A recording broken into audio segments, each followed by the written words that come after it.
Bene, appuntamento quindi al 12 giugno ed ora invece vi parliamo di un progetto scuola del tutto speciale, il mio amico canale, progetto scuola voluto dal sistema della bonifica del Veneto.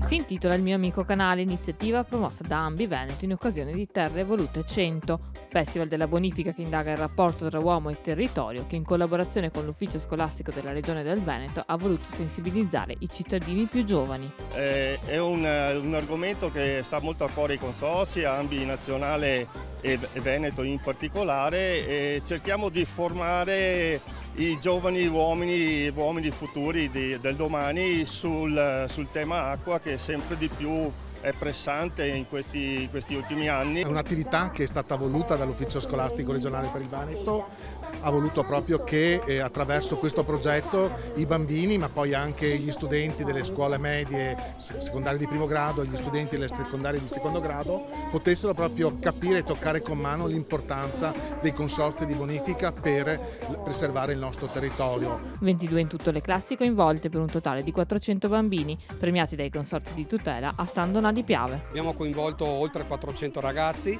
delle scuole primarie per sensibilizzarli sempre di più sulla gestione del loro territorio, sulla necessità di preservarlo, salvaguardarlo, ma soprattutto rispettarlo. Rispettare il territorio per le attività di consorzi di bonifica vuol dire anche rispettare l'acqua,